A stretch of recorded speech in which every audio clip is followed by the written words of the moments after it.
1 and 2. So that's around 69.05 and 68.75. Now there's another 2 levels as well, but the main 2 levels we are focused on are the ones that we open up in between, right? So when we open up on Sunday, right, afternoon EST, we want to be focusing on these 2 levels. So around 6900 and 6880, 6890, around roughly that sort of region. So I want to kick things off, right? Let's first focus on 69.05. Now, why is 69.05 a key level? The reason 69.05 is a key level is because price left a massive supply, right? Or price left a supply in general. So last week on Monday, you can see here, this was Monday's price action, right? Then we went to Tuesday, we had Wednesday, Thursday, then Friday, we finished near Monday. So on Monday began the sell-off, right? So this circled region over here represents the sell-off. So that yellow box over there is our key level. Now, again, what made that key level valid was it came from a 15-minute fair value gap, and there were limit orders absorbing market orders, creating supply.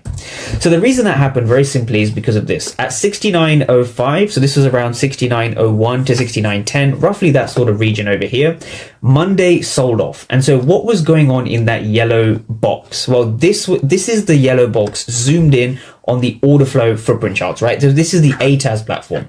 So what you can see here, right, this blue box is the same as this gray box. So if you're trading key levels and you don't truly understand who is in control at that level, then you have no business trading at that level, right? That level is just any random zone or any random line. What makes a key level valid is you need to know whether it's supply or demand. And how do you know whether it's, in this case, supply? It's by reading the order flow. So if you look at the order flow carefully, we're just looking at the 3 candles that tap in, 1, 2, and this big red candle. So let's take a look at this candle over here, right? We see 3 for 69. Now, I've made a lot of videos on how to interpret footprint charts and how to use the ATAS platform to your advantage. But what's really going on over there is you see 3 market participants hitting the bid, and you see 69 market participants hitting the ask. So what that means is there's 3 aggressive sellers versus 69 aggressive buyers. All right, so for those who can do quick math, the delta is going to be 69 minus 63. So that's going to be 66. So we have a positive delta of 66.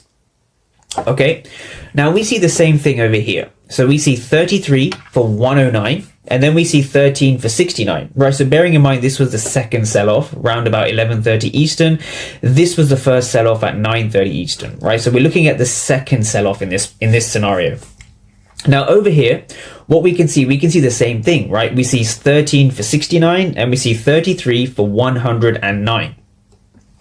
The ask is a lot greater than the bid. So if we go back to our definition of what actually makes a key level, once you have a 15-minute fair value gap, or you can apply this to trend lines and other kind of other kind of tools in that way. Once you have a 15-minute zone or a half an hour zone, I like to use 15-minute fair value gaps. You want to ask yourself the basic question.